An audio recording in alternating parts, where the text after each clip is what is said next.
A stepper motor is an electrical machine that is based on the electromagnetic principle and is used for converting electrical energy into mechanical energy. It consists of a stationary stator and a rotating rotor. The stator has 8 radially positioned pole shoes, and because of the eddy current loss, it's made from thin, soft magnetic plates that are electrically insulated from each other. The pole shoes are wrapped with an enameled copper wire, resulting in a coil with an iron core, which intensifies the magnetic field lines and flux density. When current flows through the windings, a magnetic field is produced that can be visualized by field lines. The number of windings, the current, and the pole size determine the density of the magnetic field lines. The field lines exit in bundles of the pole shoe and close again through a small air gap, the rotor, and the back iron of the stator.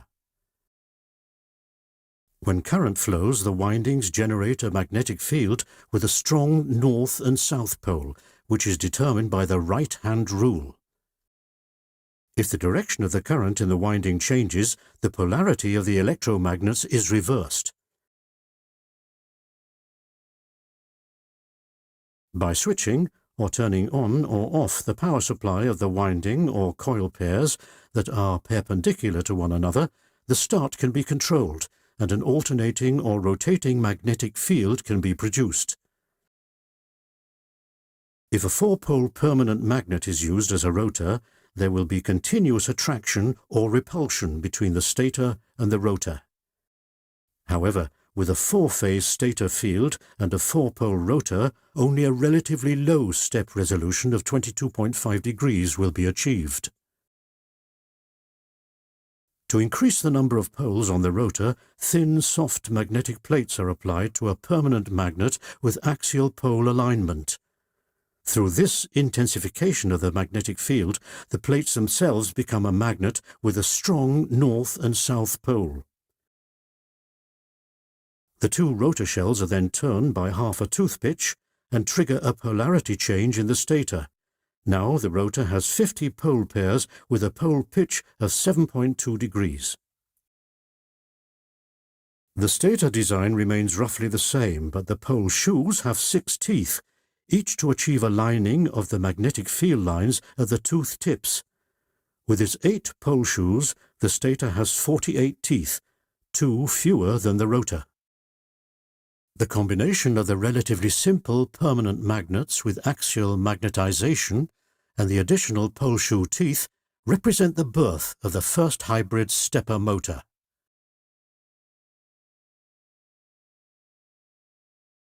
Now let's look at the detailed view. If a hybrid stepper motor runs in full step mode, both phases, that is A and B, and therefore all windings, are supplied with current. All 8 pole shoes will have a strong north or south pole. There is maximum magnetic attraction between the different magnetized pole shoes and the rotor poles.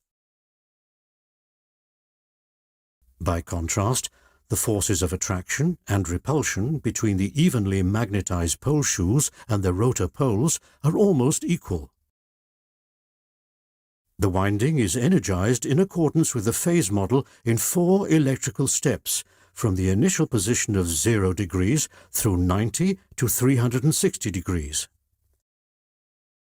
The stator field turns clockwise in 4 steps, from the initial position of 0 degrees through 45 to 180 degrees. The rotor turns mechanically in 4 steps from the initial position of 0 degrees through 1.8 to 7.2 degrees. 1 electrical cycle of 360 degrees with 4 pulses therefore corresponds to a mechanical rotor angle of 7.2 degrees. In half-step mode, the phases are switched off alternately.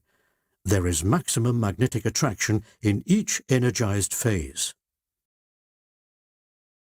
On the horizontal axis between the South Pole stator and the North Pole rotor shells, there is maximum magnetic attraction, while there is perfect magnetic attraction on the vertical axis between the North Pole stators and the South Pole rotor shells. Energization also follows the phase model in 8 electrical steps, from the initial position of 0 degrees through 45 to 360 degrees. Switching the current level from 71% to 100% and back to 71% results in a consistent current or power vector. The stator field turns clockwise in 8 steps from the initial position of 0 degrees through 22.5 to 180 degrees. The rotor turns mechanically in 8 steps from the initial position of 0 degrees through 0.9 to 7.2 degrees.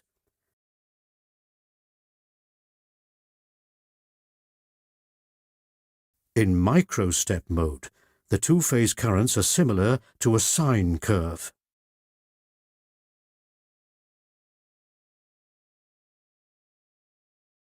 Here, the stator field turns by 5.625 degrees and the rotor by 0.225 degrees. Because of the lower current levels, the motor runs smoother, and the resonance behavior and step angle are improved, but please note the step angle is less precise. Now we need to look at the stable and unstable operating range, the step losses, and the caster angle. In this position, the rotor is aligned precisely and magnetically with the stator field in the center. The rotor is kept magnetically balanced by the right directional force of the left rotor teeth, and by the left directional force of the right rotor teeth. If there is a load on the rotor, it turns in relation to the stator. As long as the load angle is mechanically smaller than 1.8 degrees, the rotor remains stable. As soon as the load angle exceeds 1.8 degrees, the rotor becomes unstable because the forces of repulsion are higher than the forces of attraction. While running, the rotor usually loses 7.2 degrees or a multiple thereof compared with its initial position, or it falls completely out of step. Here, the rotor reverts to its stable starting position of 0 degrees due to its smaller outer load torque. In its stable starting position, which is close to the neutral position of the stepper motor, there is no tangential force on the rotor, and the torque is almost zero. As soon as the stator field is advanced by the windings, or a load is put on the motor, the rotor falls behind and tangential force occurs. Through the vectorial total of the forces of attraction and repulsion, the maximum torque, and therefore the optimal load angle, is achieved when the stator field is precisely perpendicular to the rotor field, or at 1.8 degrees. It's therefore the main task of a good stepper motor controller to switch the stator winding at the right time, in order to keep the optimal load angle constant. In field-oriented control, the stator field is switched based on the rotor position measured by an encoder, or estimated using sensorless control. Thus, the optimal load angle of 90 degrees is maintained. In this way, resonances are avoided and torque ripple, running noise, and the motor temperature are greatly reduced. At the same time, synchronicity and positioning accuracy under load are improved. The motor will no longer fall out of step, so less safety margin is required when determining the torque. This means efficiency can be increased by 25 to 50%.